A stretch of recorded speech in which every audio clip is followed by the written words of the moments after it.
வணக்கம்.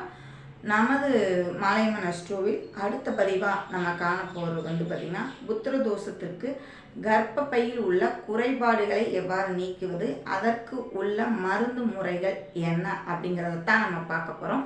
என்ன அப்படின்னு பார்த்திங்கன்னா, பூங்கார் அரிசி அப்படிங்கிற ஒரு அரிசி சிகப்பு கலரில் இருக்குது. அந்த அரிசியை நீங்கள் உணவில் எடுத்துக்கிடும் போது கர்ப்பப்பையில் உள்ள குறைபாடுகள் நீங்குது, உயிரணு எண்ணிக்கை அதிகமாகுது.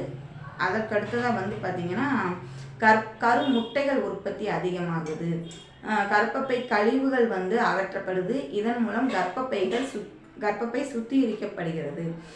இதன் மூலம் குழந்தை பேறு விரைவில் கிடைக்கின்றது. ஆண்களும் இதை உணவில் சேர்த்துக்கும் பொழுது பார்த்திங்கன்னா அவங்களுக்குள்ள மலட்டுத்தன்மை நீங்குது. அதற்கு அடுத்ததாக ஆண்களுக்கு மாப்பிள்ளை சம்பா அப்படிங்கிற அரிசியை உணவில் சேர்த்துக்கும் போது அவங்களுக்கு உயிரணு உற்பத்தி, அதாவது விந்தணு உற்பத்தி அதிகமாகுது. அதனால் இந்த பாரம்பரிய முறைகளை நம்ம பின்பற்றி நம்ம உணவு பழக்க வழக்கங்களை கொஞ்சம் மாற்றிக்கிட்டோம் அப்படின்னா இந்த புத்திரதோஷத்தில் நம்ம நிவர்த்தி பெறலாம். அதனால் உணவில் இந்த அரிசியை அவங்கவுங்களுக்கு பிடித்த மாதிரி சேர்த்துக்கிடலாம். சாதமாக சமைச்சு சாப்பிட்றவங்க சாப்பிடலாம், அல்லது உளுந்து சேர்த்து தோசையாக சுட்டு சாப்பிட்றவங்களும் சாப்பிடலாம்.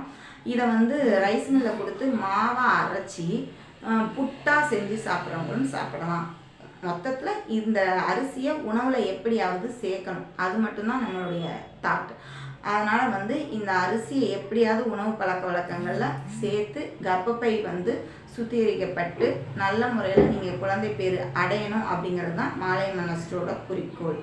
அதற்கு அடுத்ததாக பார்த்திங்கன்னா, ஆண்களுக்கு நாட்டு மாதுளை முத்துக்கள், இந்த நாட்டு மாதுளை முத்துக்களை வாங்கி உதிர்த்து அவங்களுக்கு வெறும் வயிற்றில் கொடுக்கும்போது ஆண்களுக்கு கவுண்டிங்ஸ் ப்ராப்ளம் கவுண்டிங் அதிகமாகுது.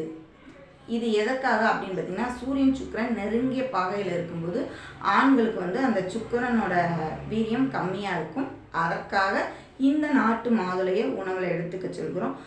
அதற்கு அடுத்ததாக பெண்கள் நாட்டு செவ்வாழை, இந்த பழங்களை பசி இருக்கும்போது உணவில் எடுத்துக்கிடணும். உணவுக்கு பதிலாகவே இந்த நாட்டு செவ்வாழைகளை எடுத்துக்கொள்ளும்போது கர்ப்பப்பை சுத்திகரிக்கப்படுது, உங்களுடைய